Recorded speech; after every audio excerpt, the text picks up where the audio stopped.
بسم اللہ الرحمن الرحیم عن عمر بن الخطاب رضی اللہ تعالی عنہ قال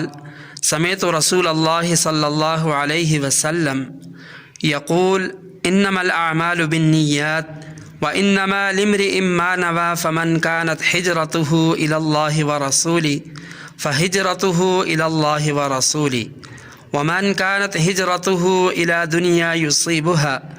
او امرأة يتزوجها فہجرته الى ما هاجر الیہ۔ خلیفہ دوم حضرت عمر بن الخطاب رضی اللہ تعالی عنہ سے روایت ہے، بیان فرماتے ہیں کہ میں نے رسول اللہ صلی اللہ علیہ وسلم کو یہ فرماتے ہوئے سنا کہ سب انسانی اعمال کا دار و مدار بس نیتوں پر ہے، اور آدمی کو اس کی نیت ہی کے مطابق پھل ملتا ہے۔ تو جس شخص نے اللہ اور اس کے رسول کی طرف ہجرت کی، یعنی خدا اور رسول کی رضا جوئی اطاعت کے سوا اس کی ہجرت کا کوئی بھی باعث نہ تھا، تو اس کی ہجرت در حقیقت اللہ اور رسول ہی کی طرف ہوئی، اور بے شک وہ اللہ اور رسول کا سچا مہاجر ہے، اور اس کو اس ہجرت الی اللہ والرسول کا پورا اجر و ثواب ملے گا۔ اور جو کسی دنیاوی غرض کے لیے یا کسی عورت سے نکاح کرنے کی خاطر مہاجر بنا، تو اس کی ہجرت اللہ اور اس کے رسول کے لیے نہ ہوگی، بلکہ فی الواقع جس دوسری غرض اور نیت سے اس نے ہجرت اختیار کی، عند اللہ بس اسی کی طرف اس کی ہجرت مانی جائے گی۔ حدیث پاک کے ترجمہ سے اس کا جو مطلب ہے بالکل واضح ہے۔ حدیث کا اصل منشا امت پر اس حقیقت کو واضح کرنا ہے کہ تمام اعمال کے صلاح و فساد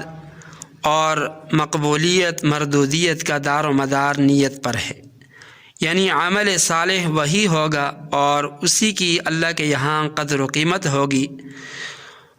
جو نیک صالح عمل نیک نیت سے کیا گیا ہو، اور جو عمل صالح کسی بری غرض اور فاسد نیت سے کیا گیا ہو وہ صالح اور مقبول نہ ہوگا، بلکہ نیت کے مطابق فاسد اور مردود ہوگا،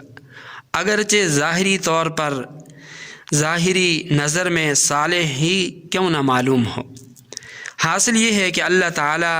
عمل کے ساتھ نیت کا اور ظاہر کے ساتھ انسان کے باطن کا بھی دیکھنے والا ہے۔ اس کے یہاں ہر عمل کی قدر و قیمت عمل کرنے والے کی نیت کے حساب سے لگائی جائے گی۔ یہاں کسی کو یہ غلط فہمی ہو سکتی ہے کہ جب دار و مدار نیت پر ہے تو اگر برے کام بھی کسی اچھی نیت سے کیے جائیں تو وہ اعمال صالحہ ہو جائیں گے اور ان پر بھی اجر و ثواب ملے گا۔ تو یاد رکھیں کہ اگر کوئی شخص اس نیت سے چوری کرے، ڈاکہ مارے کہ جو مال اس سے حاصل ہوگا اس سے وہ غریبوں مسکینوں کی مدد کرے گا تو وہ بھی ثواب کا مستحق ہو سکے گا۔ تو یہ بات ذہن میں رہے کہ اصل بات یہ ہے کہ جو کام فی نفس ہی برے ہیں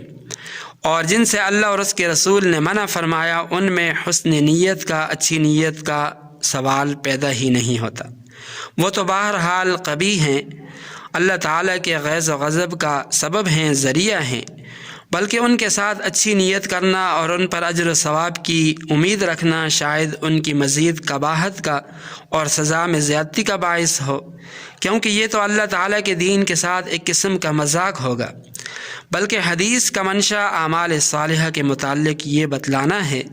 کہ وہ بھی اگر کسی بری نیت سے کیے جائیں تو پھر اعمال صالحہ نہیں رہیں گے، بلکہ بری نیت سے ان کا انجام برا ہی ہوگا۔ مثلا جو شخص نماز نہایت خشوع خضوع کے ساتھ پڑھتا ہے، جس کو ہم اعلیٰ درجے کا عمل صالح سمجھتے ہیں، کیونکہ نماز سے بڑھ کر کوئی اچھا عمل نہیں ہو سکتا، اور اگر یہ خشوع خضوع اس لیے کرتا ہے کہ لوگ اس کی دینداری اور خدا پرستی کے متعلق اچھی رائے قائم کریں، لوگ کہیں کہ یہ بڑا نمازی ہے، نماز کا بڑا پابند ہے، اور اس کا اعزاز و اکرام کیا جائے، تو اس حدیث کی روح سے اس کی یہ خشوع خضوع والی نماز اللہ تعالیٰ کے یہاں کوئی قدر و قیمت نہیں رکھتے۔ تو خلاصہ کلام یہ ہے کہ حدیث پاک کا منشا یہ بتلانا ہے کہ عمل صالح بھی اگر کسی بری نیت، فاسد نیت سے کیا جائے تو اس پر اللہ تعالیٰ کے یہاں کوئی بھی اجر و ثواب اس پر نہیں ملتا، بلکہ الٹا اس پر گناہ ہوگا اور وہ اللہ تعالیٰ کے غیظ و غضب کا سبب بنے گا۔ تو اس حدیث کو سامنے رکھتے ہوئے ہمیں کوئی بھی نیک عمل کرنے سے پہلے اپنی نیت کو صحیح کر لینا چاہیے کہ اگر ہماری نیت صحیح ہوگی، اللہ تعالیٰ کی رضا خوشنودی کے لیے ہوگی تو اس پر ضرور اجر و ثواب ملے گا۔ اگر ہماری نیت کوئی بھی نیک کام کرنے سے وہ ریاکاری، نام نمود، شہرت، خود پسندی، لوگوں کے درمیان ہماری واہ واہ ہو جائے تو ایسی نیت پر اجر و ثواب ملنا تو کیا بلکہ الٹا گناہ ہوگا۔ اللہ تعالی ہمیں اس حدیث پر صحیح معنوں میں عمل پیرا ہونے کی توفیق عطا فرمائے۔ وآخر دعوانا ان الحمد للہ رب العالمین۔